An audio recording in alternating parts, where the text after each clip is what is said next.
Comic actor John Belushi died today at a rented hotel bungalow in the Hollywood Hills. Most people know how John Belushi overdosed in the Chateau Marmont. Fewer know that 3 famous actors visited him that night, and fewer still know about the woman who killed him. John Belushi was more than one of Saturday Night Live's first cast members. He was the show's first and biggest tragedy. His teenage experience seemed straight out of a movie. He was football captain, homecoming king, and even the front man of a band.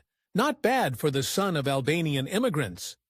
Belushi left Wheaton, Illinois, seeking the same thing that brought his parents there, his own American dream. After high school, John Belushi did something strange. He recommended that Judith Jacqueline, his high school sweetheart, dump him. He told her he wanted to be an actor and that he'd probably never make any money. If she married him, she'd need to be the provider. Belushi had doubts about his career, but Jacqueline never did. She stuck by her man, but neither of them had any clue what they were in for. Belushi dropped out of college, moved to Chicago, and co-founded the West Compass Trio. The comedy group's success landed him in the Second City. Working with the legendary comedy club led to National Lampoon stage and radio gigs in New York. When Belushi and Dan Aykroyd crossed paths at the Second City, the entertainment world was never the same.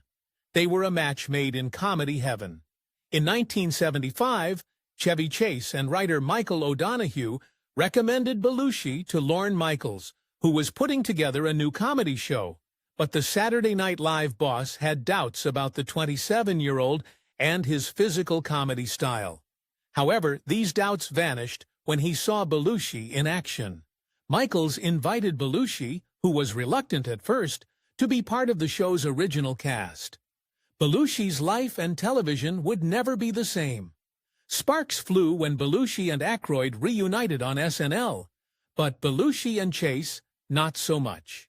Jealousy, specifically Belushi's, was to blame.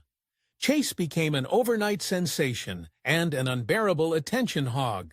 But it didn't take long for Belushi to rival Chase in popularity, developing some of SNL's most iconic characters and skits.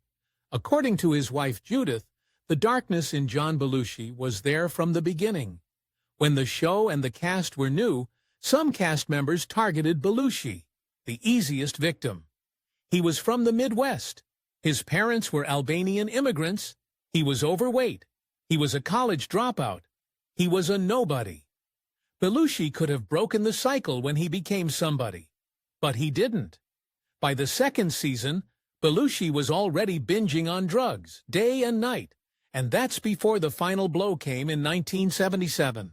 After a knee injury, doctors gave him a prescription for powerful and addictive painkillers. John Belushi was just 28, and those painkillers would haunt him until the end of his life. He and the rest of the show clashed over everything from his creative choices to his addiction. Michaels would fire Belushi, rehire him, and repeat the cycle. One thing was clear: Belushi was a mess, but he was a talented and indispensable one. After 4 years and multiple dismissals, this time it was Belushi who decided to quit SNL. To many, the decision was baffling. He could have continued coasting on the show's popularity. What nobody at SNL knew was that Aykroyd was going with him. SNL's demanding schedule tied the cast down and often clashed with other opportunities. Belushi and Aykroyd set themselves free. Shortly after the runaway success of Animal House, one of the most profitable movies ever and one of the greatest comedies of all time, Belushi teamed up with Aykroyd for the Blues Brothers. The film became a cult classic, and their band even made a #1 album. But as Belushi's success grew, so did his addiction. The Blues Brothers' behind-the-scenes antics became infamous.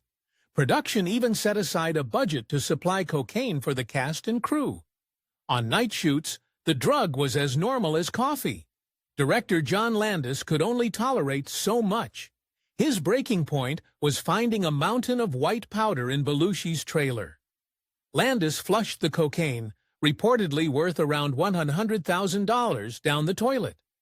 Belushi and Landis then fought like wrestlers until their grapple turned into an embrace.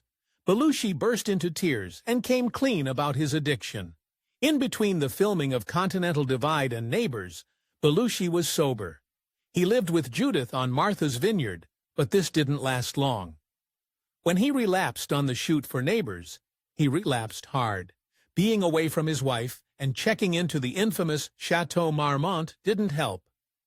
February 27th to March 4th, 1982 was Belushi's final week.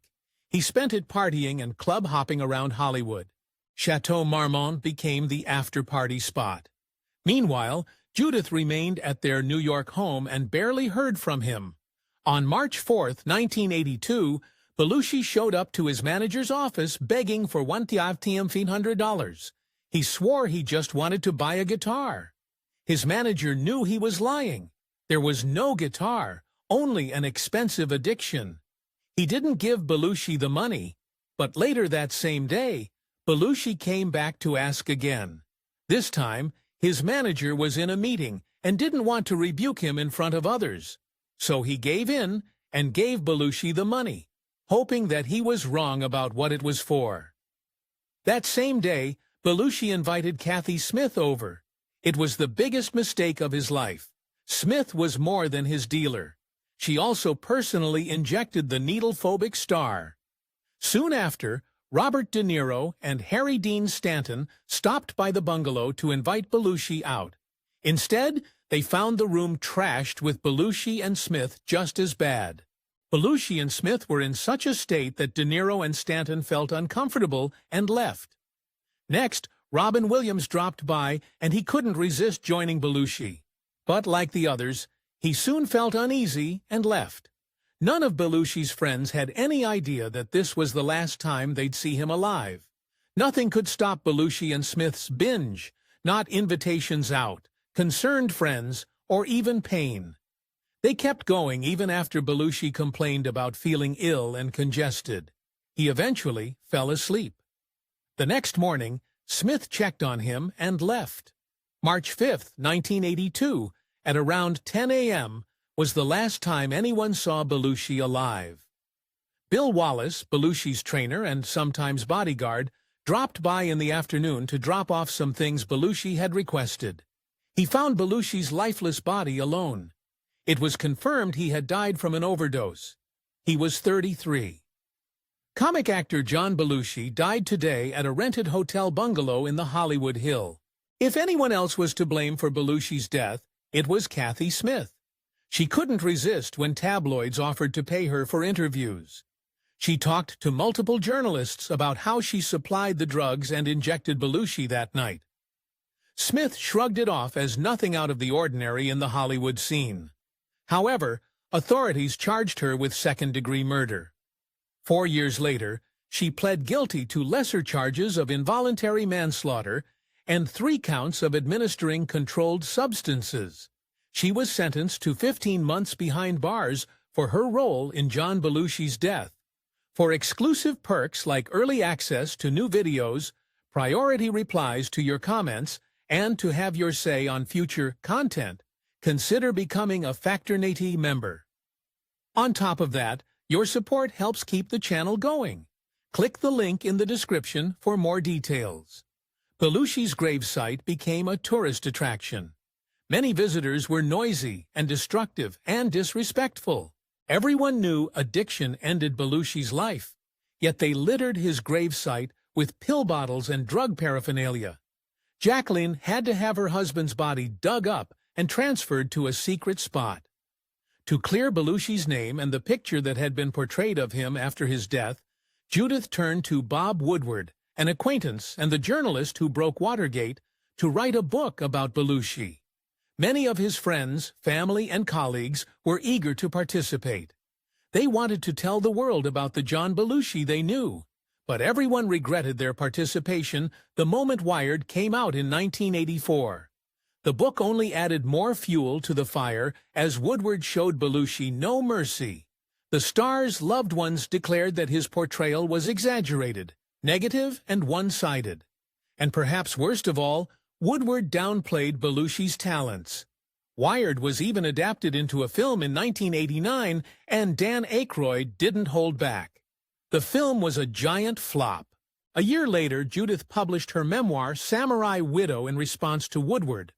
While filming Loose Cannons, Dan Aykroyd discovered that one of the actors, J.T. Walsh, had worked on Wired. Filming had already begun, but Aykroyd still forced Walsh out of the movie.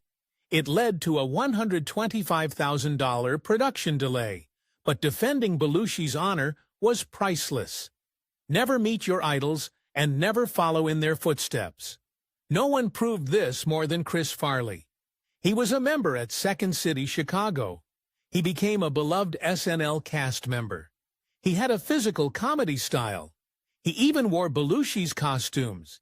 He explicitly said he wanted to be like John Belushi. This was all fine until Farley also developed an addiction. Soon, Adam Sandler, another SNL cast member, joined in to try and help Farley. He warned his friend that he would end up just like Belushi if he didn't clean up his act. Farley replied that he was all right with that. In 1997, Farley died in almost the exact same way as Belushi, also at the age of 33. He had completed his life's mission to be like his hero. Jane Curtin, a fellow cast member, revealed that Belushi was a misogynist who believed women weren't funny. He hated acting in sketches with or written by women and went out of his way to sabotage female writers and comedians. Working with him was hard because he didn't respect me, and he didn't seem to respect the other women on the show or the women writers.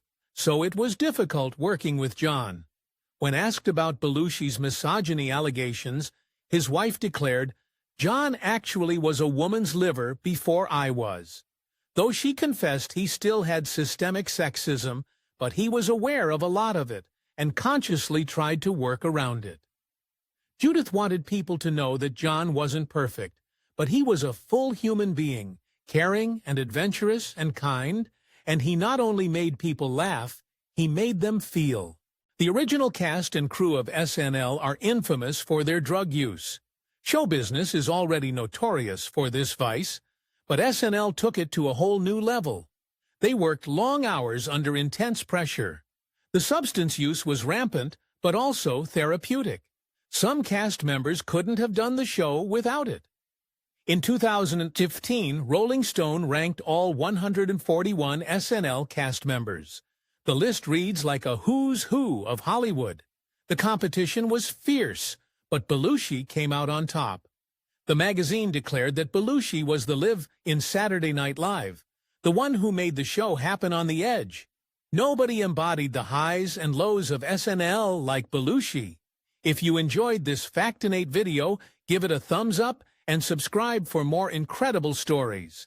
If you want to see and who we cover next, join our membership program through the link in the description for exclusive perks. Your support means everything to us. Thanks for watching, and we'll see you in the next one.